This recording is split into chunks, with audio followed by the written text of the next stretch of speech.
வணக்கம் கன்னிராசி அன்பர்களே. பயந்துகிட்டு இருந்தீங்க என்னடா பண்ணுறதுன்னு. நல்ல வேலை, இந்த ராகு கேது உங்கள் ராசி விட்டு வெளியே போயிட்டாரு. மே 18ஆம் தேதி வெளியே போயிட்டாரு. ராகு கலஸ்தரஸ்தானத்திலிருந்து நட்புகளாலையும் கலஸ்தரத்தாலையும் ஒரு சங்கடங்களை உருவாக்கி கொடுத்துட்டு இருந்தார். அதை மாற்றி அமைச்சு 6ல் மறையிறார். அது ஒரு பெரிய அனுகூலம்.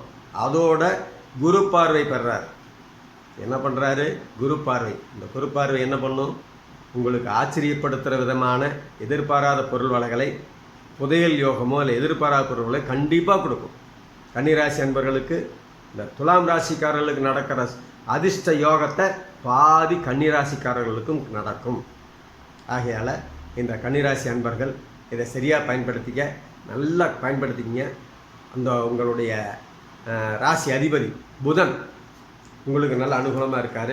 இது அநேகமாக உங்களுடைய தசாபுத்தி உங்களுக்கு அனுகூலமாக தான் இருக்கும். பெரும்பாலுமே இந்த நிலை குரு ராகு சம்மந்தப்படும் போது ஒவ்வொரு ராசிக்காரர்களுக்கும் நல்ல அனுகூலத்தை தான் கொடுப்பாங்க. தவறான அனுகூலத்தை தரமாட்டார்கள். ஆகையினால் கன்னிராசிக்காரர்கள் உங்களுடைய தனவாக்கு ஸ்தானத்தை பார்க்குறாரு, உங்கள் சுகஸ்தானத்தை குரு பார்க்குறாரு. அது இல்லாமல் உங்களுடைய 6ஆம் இடத்தை பார்க்குறாரு. தனவாக்கு ஸ்தானத்தை பெருக்கி வாக்கு குடும்பங்களில் இருந்த சங்கடங்களை நிவர்த்தி பண்ணுறாரு. ராகு அந்த 7 கலஸ்தரத்தால் வந்து அது பெரிய குடும்ப நிலையில் இருந்த பிரச்சனையெல்லாம் மாற்றி கொடுக்குறாரு. நண்பர்களால் வந்த தொல்லையெல்லாம் மாற்றி கொடுக்குறாரு.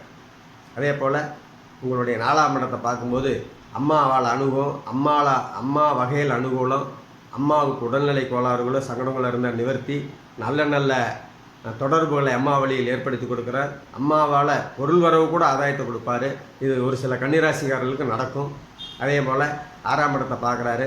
6ஆம் இடத்தை குரு இருக்கிற இடத்த பார்க்குறதுனால கண்டிப்பாக 6ஆம் இடத்துக்கு 3, 6, 11 ராகு கேது இருந்தாவே, நிழல்கரங்கள் இருந்தாவே யோகங்களை கொடுக்கக்கூடியது. அதனால் ராகு உங்களுக்கு 6க்கு வந்ததுனால, அந்த குரு பார்வை பெற்றதுனால கண்டிப்பாக எதிர்பாராத பொருள் வரவு நடந்தே தீரும்.